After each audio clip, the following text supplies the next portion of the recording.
When I was 8 years old, I knew that when I grew up, I wanted to be on Broadway. Maybe starting out easy with Eponine and Les Mis, end goal being Grisabella and Cats, or if that career path failed, I would just settle for being an Olympic gold medalist in horse riding.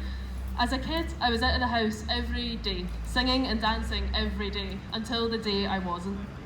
I fell sick with what we thought was a straightforward start of the year school flu. I was in bed for 2 weeks, but when I returned to school, it was like my body had slowed down to years behind the other kids. I had to quit dancing, then horse riding, and then going to other kids' birthday parties or writing my stories became too much. My fingers literally couldn't keep hold of pencils, my school bag on my back left me out of breath. No amount of sleep left me feeling ready for the day. I went from advancing ahead of my year in reading and writing to struggling to recall simple words in conversation. I'm grateful that before all of this, my mum had already fought the school system once before to get support in place for me as an autistic girl back in a pretty male-dominated understanding of the spectrum. She knew there was another battle ahead of us, another pretty sexist battle ahead of us, and fought for my needs to be taken seriously, as otherwise I'm not sure I could have even completed school from inside of a classroom. My head teacher said it was growing pains and try morning stretches. My PE teacher said I was just self-conscious about my body, but I would only get less healthy the less I tried. Nobody listened or took the time to believe us, and I became the lazy child. After months, my doctor settled on a diagnosis: chronic fatigue syndrome, fibromyalgia, depression. I was 9 years old. The diagnosis brought me relief more than any other emotion, at least on that first day. I finally wasn't the one to blame for my own body betraying me.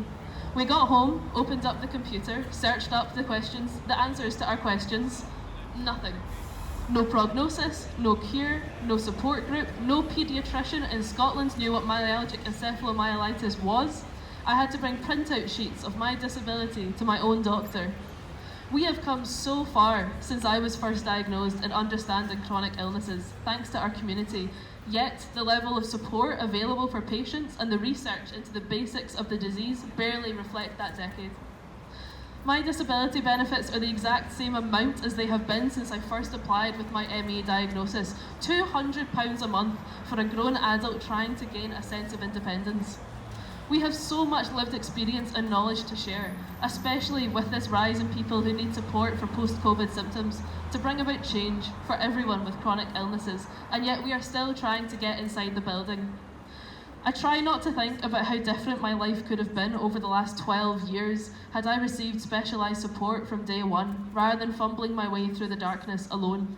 If I had never been subjected to graded exercise therapy, which caused far more harm than good, if they had addressed medical sexism that impacts so many of us seeking diagnosis or living long-term with ME, and how that affected my healthcare when I was seen as overly emotional or lazy for refusing to engage.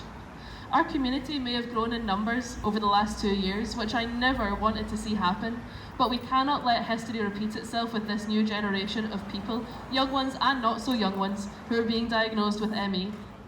There are people listening to me today who have the power to bring this change about, who have the power to listen to us, to open the door to this conversation. I just hope that the next time I meet you all, it is with them and it is from inside there.